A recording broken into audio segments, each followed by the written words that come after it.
My name is Claire Donovan, and I'm 35 years old. If you'd asked me a few months ago what I thought love was, I'd have said trust. The kind that feels like home. The kind that doesn't make you second-guess yourself. I believed I had that with Adrian Whitmore, my fiancé. We'd been together for 3 years. He was charming, attentive, and funny in that disarming way that makes you feel like you're the only person in the room. He worked as an event planner, creative, optimistic, always surrounded by people while I handled the opposite side of life. Numbers, contracts, and pressure. I was a managing partner at my family's printing company, the one my grandfather built in the 1970s, and my father expanded into a regional powerhouse. On paper, I owned 30% of the company, roughly worth $8 million, and my annual salary hovered around $180,000. Add savings investments and a house I'd paid off early, and my assets were close to $3 million in total. Not billionaire rich, but secure, stable. Adrian, on the other hand, made about $50,000 a year, rented a small apartment, and carried some student and credit card debt. None of that mattered to me until the wedding planning started. That was when practicality turned into a dirty word. We had set our wedding date for October 12th. The venue was a beautiful vineyard outside the city, deposits all paid. His parents had offered $8,000 toward the $35,000 total, and I covered the rest without thinking twice. We had 200 guests on the list. Everything felt perfect. Until I brought up the prenup. It wasn't romantic, I knew that, but I wasn't doing it out of suspicion, just responsibility. My lawyer drew up a simple, fair agreement to assets acquired before marriage.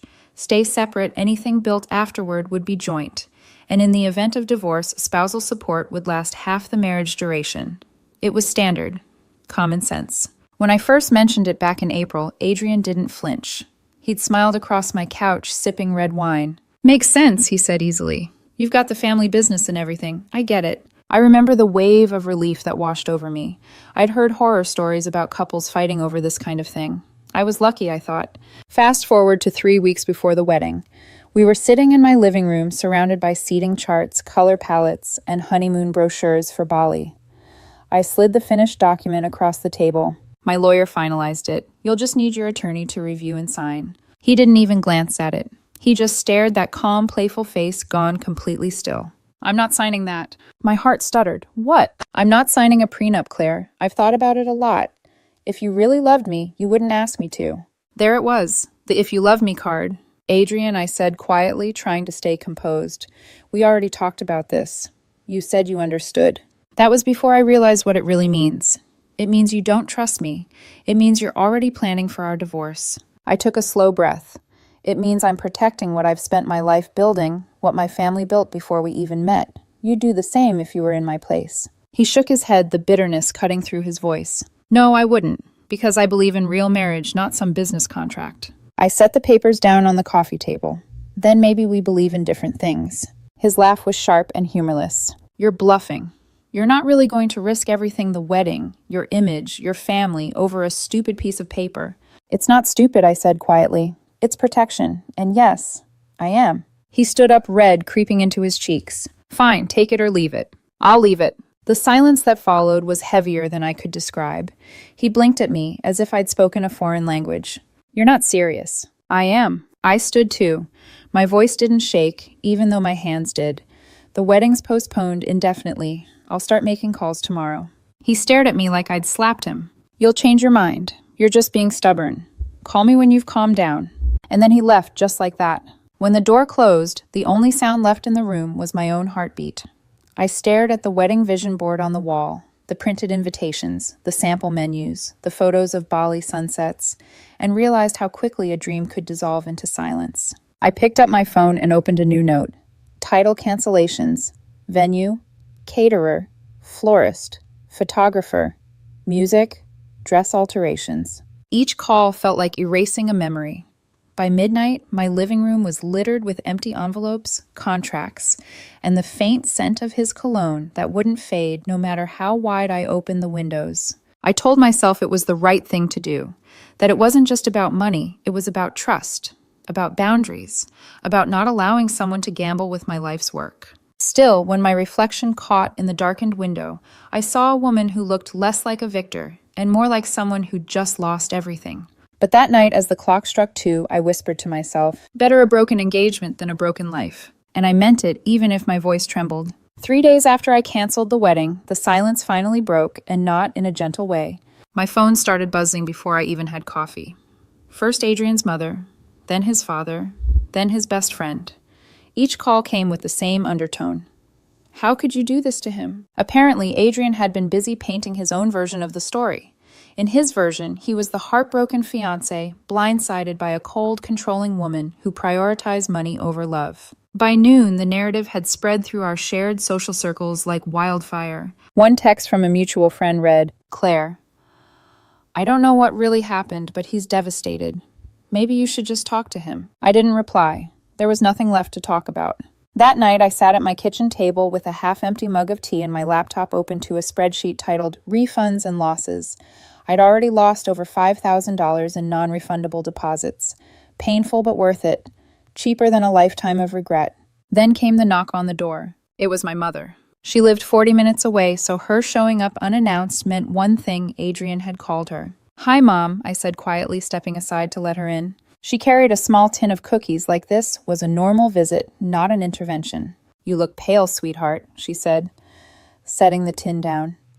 Adrian called me. He said you ended the wedding because of a financial contract. I took a deep breath, poured her tea, and sat across the table. A prenup, yes. Her brows furrowed in confusion and disappointment, the kind that hurts more than anger. Why would you need that? Your father and I never had one. Dad didn't have a multi-million-dollar business when you married him. Money isn't everything, Claire. No, I said softly, but honesty is. She sighed, stirring her tea absently. He sounded heartbroken on the phone. Said you're shutting him out. He loves you, Claire. Maybe you're overreacting. I felt that familiar ache, the one that comes when the people you love think you're the problem because you refuse to be manipulated. Mom, he agreed to sign it months ago. Then he waited until everything was paid for, then refused. That's not love. That's leverage. Her hand froze mid-stir. He said he didn't understand what it meant before, that he was confused. I laughed bitterly this time. He wasn't confused. He was calculating. We sat in silence for a long moment. The ticking clock in the kitchen filled the space between us. Finally, she looked up. He asked me to talk sense into you. Said he's willing to compromise if you meet him halfway. There is no halfway, I said. Either you respect boundaries or you don't. Mom sighed again, not angry, just weary. Claire, marriage is about compromise. It's also about respect, I said. He blindsided me, and now he's turning everyone against me. That's not partnership, Mom. That's manipulation. Her shoulders slumped. She looked at me the way only a mother can look at her child when she realizes she can't fix what's broken. He's not giving up, she said quietly. Be prepared. He wants you back. After she left, I stood in the doorway watching her car disappear down the street. The neighborhood was calm, too calm, and for the first time in years, my house felt foreign. Over the next week, I received more calls. His father left a voicemail, his voice sharp with accusation. Claire, my son's devastated. You've humiliated him. If you cared at all, you'd fix this. I deleted it. Then a mutual acquaintance texted me a screenshot from a group chat, Adrian, telling people I canceled the wedding because I couldn't share control. Control. The irony almost made me laugh. I stopped answering the phone. I stopped going out. I buried myself in work. My assistant noticed the change first. You okay, Ms. Donovan? You've been here past midnight 3 nights in a row. I smiled faintly, just catching up on life. But the truth was, I wasn't fine. I was unraveling quietly behind the polished calm. I could sign contracts, negotiate deals, smile through meetings. But when I got home, I'd sit in the dark living room and stare at the empty side of the couch where Adrian used to sprawl talking about honeymoon ideas or wedding playlists. Everywhere I turned, someone was telling me I'd made a mistake. But the silence, that awful heavy silence, told me I hadn't. It told me I'd made the right choice, because if love crumbles at the first sign of accountability, it was never love at all. One evening, just as I was preparing to shut off my laptop, an email popped up. The subject line read, "You're going to regret this." It was from Adrian. No greeting, no closing. Just one line inside. I won't let you make me the villain in your story. I stared at it for a long time before closing my laptop. He already was. And deep down, I think he knew it. It was 2 weeks later when I learned the truth, the real truth. And it didn't come from Adrian. It came from an unknown number. The message arrived late at night while I was lying in bed, scrolling through meaningless work emails, trying to distract myself from the ache of everything that had unraveled. "You don't know me," the text began, "but you should see this. Brooke's been bragging. Attached were 6 screenshots. Each one tore through me like a blade. They were messages between Adrian and a woman named Vanessa Brooke, a name I recognized instantly. His ex-girlfriend. The one he'd always claimed was too dramatic and still obsessed with him. Except in these messages, she wasn't pining. She was coaching. Vanessa. Wait, he actually wants you to sign a prenup, Adrian. Yeah, her lawyer sent it over last week. Vanessa. Don't sign it. Make him think you're fine with it. Then back out right before the wedding. She'll have spent so much money she'll cave. Adrian. You really think that'll work, Vanessa? It always does. They panic about appearances. No one cancels a wedding weeks before the date. Trust me. Adrian. You're dangerous, Vanessa. I'm smart, and you'll thank me later when you're married without restrictions. I read those messages over and over until my screen blurred. It was premeditated. The fight. The guilt. The entire scene in my living room where he'd called me cold. None of it was spontaneous. He'd been planning it for months. I sat up, heart pounding. The room was too quiet, too still. The faint hum of the city outside my window sounded distant, like I was underwater. For weeks, I'd wondered if I'd overreacted if I was the villain in this story everyone believed I was. Now I knew. I'd been the mark. The unknown number texted again. Thought you should know. Brooke's been showing people these texts. Said she was proud of the plan. Some of us think it's messed up. I didn't reply. I just saved everything. Every screenshot, every date, every word. Then I did something that surprised even me. I opened a group chat, added Adrian, his parents, and his sister Lauren, and attached every screenshot. I typed one message. This is why the wedding is permanently canceled. Please stop contacting me, my family, and my workplace. Then I hit send, exited the chat, and blocked every number. My phone buzzed nonstop for the next hour, missed calls, voicemails, private numbers, but I didn't listen to any of them. I just sat in the dark, staring at the glow of my phone screen until it went black. The following morning, the fallout began. Lauren called me from a new number before I could block it. Her voice was shaky. Claire, I saw the messages. I had no idea. I believe you, I said quietly. My parents are furious. They're saying you invaded Adrian's privacy, but they should be furious at him, I interrupted. Silence. Then softly, they won't be. She hung up. Later that day, my assistant Jenna poked her head into my office. You might want to check Facebook, she said hesitantly. Adrian's mother had posted a long public rant, not naming me directly, but it was clear who she meant. A certain woman had sabotaged her own wedding and publicly humiliated their family by sharing private messages. The comments poured in. People choosing sides. People who didn't know me deciding what kind of woman I must be. I turned off my notifications. But in the quiet of my office, I couldn't escape the echoes of betrayal. I kept replaying the last few months, the times Adrian had brushed off wedding planning decisions. The sudden mood shifts when finances came up, the smug smile when I'd mentioned the prenup again. All of it had been a performance. And the worst part, I'd loved the actor. That night, I went through every photo, every text, every love note we'd exchanged. I put them all in a folder and dragged it to my desktop trash. Then I renamed the file before deleting it completely. Lesson learned. For the first time in weeks, I slept through the night. The next morning, I woke to another message from a new number, this time from Vanessa Brooke herself. You think exposing me makes you strong? You just made yourself look pathetic. Adrian told me you're obsessed with control. Good luck finding anyone who'll love you after this. I stared at the message for a long time. Then I smiled, not because it didn't hurt, but because it finally confirmed everything. He wasn't just manipulative, he was a liar to everyone. The kind of man who burns every bridge, then plays the victim when the smoke rises. I didn't respond. I just blocked her too. By the end of that week, the story had spread beyond our circles. Someone had leaked the screenshots to mutual acquaintances. Some believed me, some didn't, but I didn't care anymore. Because now the narrative wasn't mine to defend. It was his to live with. By the end of that month, the story had taken on a life of its own. People I barely knew suddenly had opinions about my character, my choices, even my tone in the group chat message I'd sent. Adrian's family went silent publicly, but privately, I knew they were furious. Not because of what he'd done, but because I'd exposed it. That's the thing about certain families. They care more about the embarrassment than the betrayal. I learned from Lauren that Adrian's parents had confronted him the day after I sent the screenshots. He'd tried to spin it, said Vanessa's messages were jokes taken out of context. But apparently Lauren didn't buy it. She told me she'd looked at his phone herself. There were more messages, worse ones that made the plan sound even more deliberate. He tried to delete them, she said quietly over the phone, but not fast enough. For a moment, I felt pity for her, caught between loyalty to her brother and disgust for what he'd done. Then I realized she was the only one who had ever apologized to me. Everyone else, his parents, his friends, his coworkers, just acted like I was being vindictive. I wasn't. I was done. The public fallout hit him harder than I expected. One morning, Jenna came into my office with a paper cup of coffee and an expression that said, "You need to see this." She set her phone down in front of me. On the screen was a post from a private Facebook group for event planners, Adrian's own industry. Someone had anonymously shared screenshots of the messages between him and Vanessa. The comments were merciless. "What a snake. Clients beware, this guy plays games with people's lives. Imagine scheming over a prenup and calling it love." By lunchtime, the post had hundreds of reactions.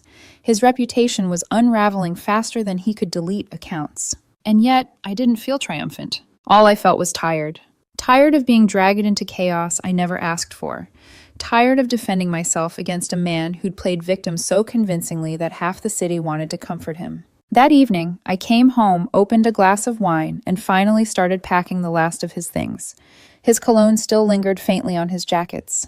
The kind of scent that hits you when you least expect it, like memory disguised as air. I folded each item neatly into a box. Shirts, a pair of running shoes, his favorite coffee mug with the chipped handle.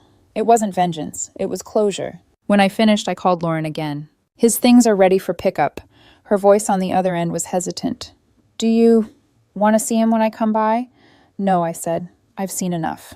She was quiet for a moment. Then she whispered, almost as if confessing, "He's been telling everyone you ruined his life, that you cost him his job." "I didn't ruin anything," I said. "He just finally met consequences." Lauren sighed. "I know. He won't admit it, but deep down, I think he knows too."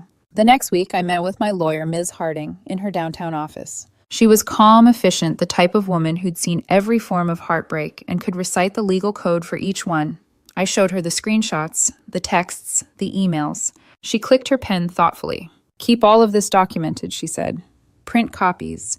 Save them in multiple places.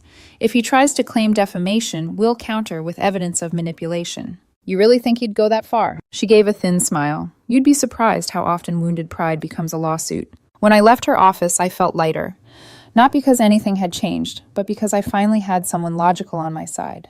Someone who saw the situation not through the lens of gossip or emotion, but truth. Days turned into weeks. The noise online started to fade. People moved on. And in that quiet, something strange happened. I began to breathe again. I took long walks after work, started reading before bed instead of scrolling through messages. For the first time in months, I made coffee in the morning without glancing at the empty side of the counter where Adrian's French press used to sit. It was almost peaceful until the letter arrived. A certified envelope, hand-delivered and requiring a signature. I hesitated before opening it. My name was written in familiar handwriting. Precise, careful, Adrian's. Inside were 5 handwritten pages on ivory stationery, the same kind we'd chosen for our wedding invitations. The first line read, "Claire, I know you're hurt and you have every right to be." I sat at my kitchen table and read every word. He claimed the messages with Vanessa had been jokes taken too far, that he'd been scared of losing me, that his reaction to the prenup came from childhood trauma and fear of abandonment. He said therapy had helped him see the truth. It was beautiful in the way lies often are. Halfway through, I caught myself almost believing him again, the way he described our first dates, our laughter, our connection. He even referenced the night I'd been sick and he'd brought soup. He knew exactly which memories to weaponize. By the end, the letter ended with, "I'm willing to sign the prenup now. I love you. Please, can we start over?" I closed the letter carefully. And then without crying, without shaking, I placed it in a folder labeled Evidence Personal. Because that's what it was now. Not a love letter, a record. I poured myself a glass of wine, went out to the balcony, and watched the city lights shimmer below. For the first time, I didn't feel angry. I didn't feel sad. I just felt done. Sometimes peace doesn't come when someone apologizes. It comes when you realize you don't need the apology to move on. A week passed after that letter and I didn't respond. I didn't need to. Silence had said everything that words couldn't. Adrian didn't try again after that, at least not directly. But word travels fast in certain circles, especially when people crave sympathy more than accountability. Soon enough, whispers reached me through mutual acquaintances. He's telling people she destroyed him, she's heartless, she's obsessed with control. It would have bothered me once, Now I just smiled. Because for the first time, I saw it clearly how fragile his version of love really was. It wasn't about partnership or respect. It was about possession. He wanted a woman who would bend, not one who would draw a line and hold it. And I had finally learned how to draw mine. In the months that followed, my life grew quieter, deliberately so. No phone buzzing with emotional chaos, no performative affection, no constant second-guessing of myself. The printing company entered its busiest season, and I threw myself into it. The hum of the presses, the smell of ink and paper, it grounded me. Numbers made sense. People didn't always. One afternoon, my colleague Adam walked into my office holding 2 cups of coffee. "Double shot, no sugar, right?" "You remembered," I said, smiling faintly. He set it down on my desk. "I heard about what happened. Don't worry, I'm not here to pry. Just wanted to say good for you." "Good for me. For not marrying someone who thought manipulation was foreplay." I laughed a real laugh this time, sharp and cathartic. "That's one way to put it." He grinned. "My sister went through something similar. Took her a year to realize she didn't need closure, just peace." The word peace stayed with me long after he left the room. Spring turned to summer. The wound turned to a scar still there but no longer aching. Mom called more often now. Our conversations were softer, freer of that underlying disappointment she once carried. "You seem lighter," she said one night. "Maybe because I finally stopped confusing pain with passion," I replied. There was a pause. Then she said quietly, "Your father would have been proud of you, you know." I blinked hard, staring out the window at the fading sunset. "You think so?" "Yes. For protecting what he built and for protecting yourself." That night I slept soundly. Then, out of nowhere, a message from Lauren appeared in my inbox. "Hi, Claire. Just thought you should know. Adrian lost his position at the event firm. Officially, it's downsizing, but everyone knows it's about the drama. He's not doing great. But I think that's fair. He made his bed." I didn't reply, not out of spite, out of peace. Because the truth was, I didn't wish him harm. I just no longer wished him anything. That's the difference between revenge and closure. Revenge wants them to hurt. Closure just wants to be free. One evening, while cleaning, I came across a photo album tucked in a drawer. Old pictures from the trip we'd taken to Charleston 2 years ago. There we were standing on the beach at sunset, both laughing at something out of frame. For a moment I froze. The woman in that photo looked happy. Naive, maybe, but full of hope. And for the first time, I didn't hate her. I didn't blame her for believing in love that wasn't real. She did what she thought was right at the time. She trusted someone who didn't deserve it. That's not weakness, that's humanity. I slipped the photo back into the drawer, closed it, and whispered, "Thank you for learning the hard way so I don't have to again." Months later, I was invited to speak at a small business seminar, a panel on women in leadership and financial independence. I almost declined, but something in me wanted to go. Not for recognition, but because maybe, just maybe, some other woman sitting in that audience needed to hear that protecting what you've earned isn't greed. It's survival. During the Q&A, someone asked, "What's one lesson you've learned about trust?" I paused, choosing my words carefully. "That real love never asks you to gamble your self-respect to prove it." The room went quiet, then people nodded. That night, walking back to my car, I looked up at the city lights reflecting in the rain-slicked streets. There was no ache, no regret, just calm. The prenup, once a symbol of distrust, had become something entirely different, a mirror. It revealed who was beside me and who was only pretending. And for that, I'd be grateful forever. I started the engine, smiled faintly, and said out loud, "Sometimes the best revenge isn't anger or